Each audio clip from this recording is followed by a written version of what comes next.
આમોદ મકર સંક્રાંતિના તહેવારને આડે હવે ગણતરીના દિવસો બાકી રહ્યા છે ત્યારે આમોદ પોલીસ દ્વારા ચાઇનીઝ દોરી સંદર્ભે ખાસ તપાસ ઝુંબેશ હાથ ધરવામાં આવી હતી। ચાઇનીઝ તુક્કલ અને ચાઇનીઝ દોરી બાદ કાચ પાયેલા દોરા પણ રાહદારીઓ અને વાહન ચાલકો તેમજ અબોલ પક્ષીઓ માટે જીવલેણ સાબિત થઈ રહ્યા છે, જેના પગલે કાચ પાયેલા દોરાના વેચાણ અને ઉપયોગ પર હાઈકોર્ટની ટકોર બાદ પ્રતિબંધ લાદવામાં આવ્યો છે।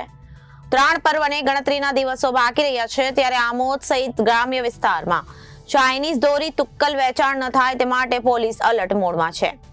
આમોદના તમામ પતંગ દોરીના સ્ટોલ પર ખાસ તપાસ ઝુંબેશ હાથ ધરવામાં આવી હતી। ચાઇનીઝ દોરી તેમજ કાચ પાયેલા દોરાથી રાહદારીઓનો વાહન ચાલકો તેમજ અબોલ પક્ષીઓ માટે જીવલેણ સાબિત થઈ રહ્યા છે અને ઉત્તરાયણમાં પેંચની લડાઈ બાદ રાત્રે પતંગ સાથે ચાઇનીઝ તુક્કલ ઉડાડવાની નવી પ્રાર્થના શરૂ થઈ છે ત્યારે રહેણાંક વિસ્તારમાં તેમજ ખેતરોમાં આગ લાગવાની અનેક ઘટનાઓને લઈને સરકારે એની પર પણ પ્રતિબંધ ફરમાવ્યો છે। આમોદ પોલીસને તમામ પતંગ દોરી સ્ટોલ ખાસ તપાસ ઝુંબેશમાં એક પણ કેસ નોંધાયો નથી। Bureau report Janadesh news Amod.